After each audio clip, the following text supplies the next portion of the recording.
Hello friends, मैं रानी कुमारी आप सभी का स्वागत करती हूँ। हम लोग पढ़ने वाले हैं संविधान के अनुच्छेद के बारे में। लेकिन फ्रेंड्स, उससे पहले अगर आपने मेरे चैनल को लाइक, शेयर और सब्सक्राइब नहीं किया है तो प्लीज़ मेरे चैनल को लाइक, शेयर और सब्सक्राइब ज़रूर कर दे।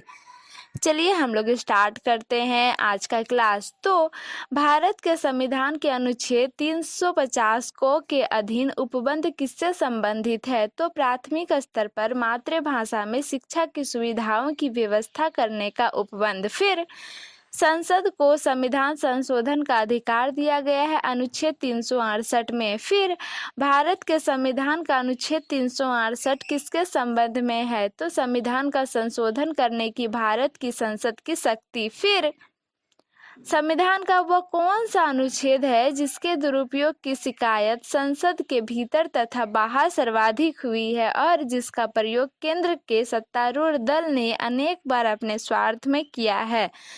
तो अनुच्छेद 356। फिर किस अनुच्छेद के अंतर्गत जम्मू और कश्मीर को भारतीय संविधान द्वारा विशेष स्थिति प्रदान की गई है? तो 370। फिर संविधान के किस अनुच्छेद के अंतर्गत नागालैंड राज्य के संबंध में विशेष उपबंधों का प्रावधान किया गया है? तो अनुच्छेद 371 को। फिर अनुच्छेद 370 किसे विशेष दर्जा प्रदान करता है? तो जम्मू कश्मीर। फिर अनुच्छेद 356 का संबंध किससे है? तो राष्ट्रपति शासन। फिर भारतीय संविधान के किस अनुच्छेद में विभिन्न राज्यों से संबंधित विशिष्ट प्रावधान का उल्लेख है? तो अनुच्छेद 371। फिर भारत के संविधान के अनुच्छेद 371 जी में दिए गए विशिष्ट उपबंध किस राज्य से संबंधित है? तो मिजोरम। फिर संविधान के किस अनुच्छेद के प्रावधानों के अंतर्गत भारत सरकार द्वारा भारत रत्न, पद्म विभूषण आदि अलंकरण प्रदान किए जाते हैं? तो अनुच्छेद 18। फिर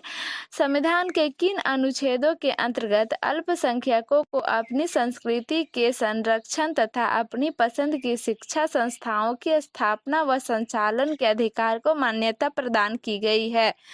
तो अनुच्छेद 29 व 30। फिर संविधान के किस अनुच्छेद में यह व्यवस्था की गई है कि प्रत्येक राज्य शिक्षा के प्राथमिक स्तर पर मातृभाषा में शिक्षा की पर्याप्त सुविधाओं की व्यवस्था करने का प्रयास करेगा? तो अनुच्छेद 35।